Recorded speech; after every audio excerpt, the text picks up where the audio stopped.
Parijning qoq markazidagi Xalqaro diplomatiya akademiyasi binosiga mayning so'nggi kunlaridan birida Parizod kirib keldi.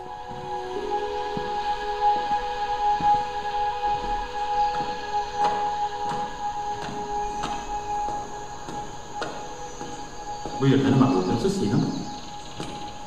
Parizodni Parijga O'zbekistonning taniqli adibi Erkin A'zam yetaklab keldi. Bu kino uchun Parijdagi eshiklarni O'zbekistonning UNESCOdagi elchisi Lola Tillayeva-Karimova ochgani ham rost.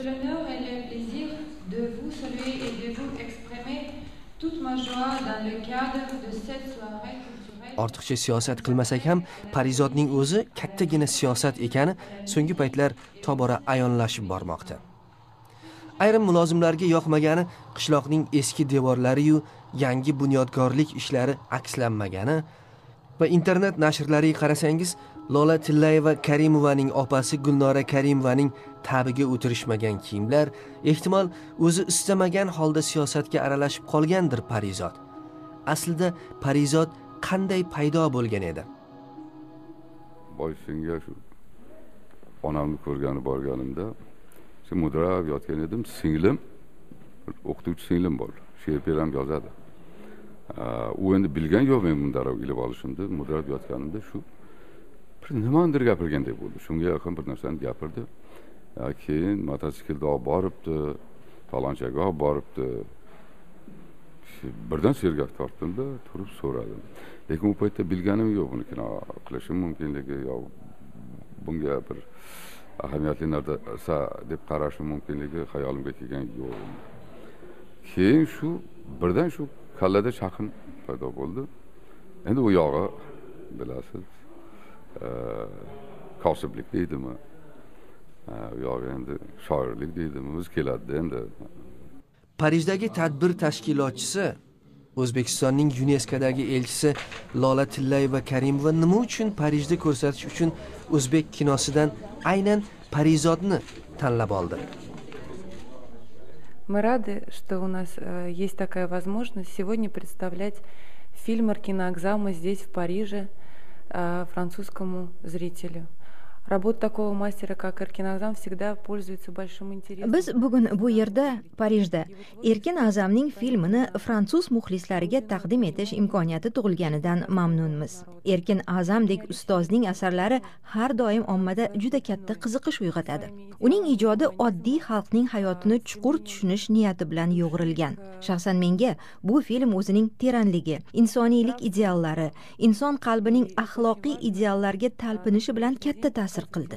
Bu kabi filmlarni bugunda namoyish qilish juda muhim, chunki ular bizning adabiyotimiz va madaniyatimizni boyitadi. Biz Erkin A'Zam bilan hamkorlikni davom ettirish uchun vakolatxonamiz qo'lidan kelgan barcha ishni qilamiz. Kelajakda biz albatta uning kitoblarini fransuz tiliga o'giramiz, chunki biz uning fransuz muxlisiga ne qadar qiziq ekanligini anglab yetdik. Bu filmni iqtidorli rejissyor Ayub Shahobiddinov suratga olgan. O'zbekistondagi eng zabardast yozuvchilardan biri Erkin A'Zam bugungi bir qaynonaga, bir kelinga qasdlangan videochilardan 1000 marta farqli o'laroq original filmlar mualliflaridan biri sanaladi. Siz qanday qaraysiz deganda, men aytdim, endi nima qilay? Biz yoshlarimiz ko'cha-ko'yda sandiroqlab yurgandan ko'ra yoki bir haligi giyoh-piyohga qiziqib qolgandan ko'ra, ipodromda masalan arava tortib yurgandan ko'ra, keling kino olsin. Kino olsin. Zora bularning ichidan masalan bir chiqib qolsa. Shunday bo'ldi o'zi. Haqiqatan bularning ichida shu bahona xususiy studiyalarda filmlar bahona yaxshi aktyorlar ko'zga ko'rinib qoldi. Uncha kinoning tabiatini tushunadigan rejissyorlar, operatorlar paydo bo'ldi.